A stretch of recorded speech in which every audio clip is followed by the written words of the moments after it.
Terima kasih teman-teman sekalian. Ini rangkaian dari awal kami mencoba untuk memberikan permintaan klarifikasi kepada Rismond Sianipar agar mempertanggungjawabkan bahwa dia diduga memiliki transkrip nilai ijazah S2 dan S3 Yamaguchi yang kami nilai palsu.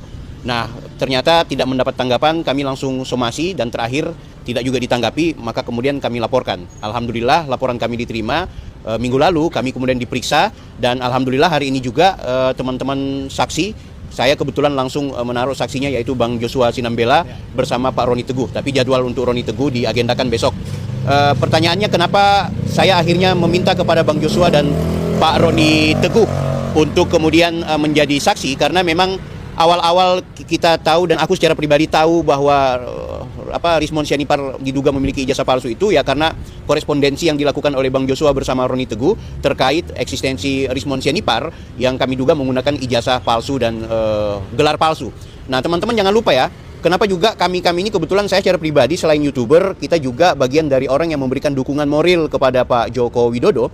Selama ini kami merasa ditipu, merasa kita sudah dibuat polarisasi oleh temuan yang dilakukan oleh Rismond Sianipar. Nah, ternyata ketika dia keluar-keluar bahwa ijazah Pak Jokowi palsu, ya justru dia yang kita duga pemilik ijazah palsu itu. Gelar palsu yang dia pakai di saat persidangan, gelar palsu yang dia pakai di buku-buku dan di tulisan-tulisan dia, dan terakhir ketika ada sidang KIP, dia menggunakan gelar palsunya atau dia menyatakan dia melakukan istilahnya itu penyetaraan, padahal dalam hitungan kami dan dalam pantauan kami dia tidak pernah melakukan penyetaraan itu. Nah, alhamdulillah dengan berkelanjutannya proses ini kami berharap Polda Metro Jaya akan melanjutkan tidak hanya di penyelidikan sampai dengan penyidikan, dan kami mendapat respon positif dari penyidik tadi, berpotensi dalam jangka waktu dekat mereka selain meminta keterangan dari saksi lainnya akan ada keterangan saksi ahli, dan yang paling hebat nanti adalah mereka akan mengunjungi beberapa lembaga, diantaranya adalah UNRAM, Brawijaya, karena Brawijaya yang mengeluarkan sertifikasi dosen, sementara sertifikasi dosen itu tertulis doktor. Nah, itu doktor itu kan berarti dia terima tunjangan di situ, guys.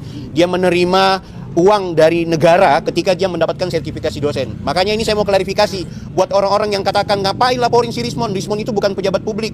Ini keliru pernyataan ini. Kita harus ingatkan kepada kita semua, ada dua hal yang harus kita lihat. Rismond menggunakan gelar akademik palsunya itu ya untuk kepentingan satu, menggunakan kepentingan hukum, di mana di pengadilan dia menggunakan gelar dan juga identitasnya sebagai S3 dari Jepang. Ternyata keterangan-keterangan dan identitas itu diduga palsu. Ini kan merugikan pengadilan kita, dan ini pandang enteng terhadap sistem hukum kita. Yang kedua, Rismond menggunakan gelar yang kita bilang palsu itu untuk kemudian menggiring masyarakat. Kita yang pendukung dan bukan pendukung Pak Jokowi itu berkelahi hanya gara-gara temuan keliru, sudah keliru, palsu pula dia, kan gitu. Ini yang akhirnya kita bilang, oh ini nggak boleh dibiarkan.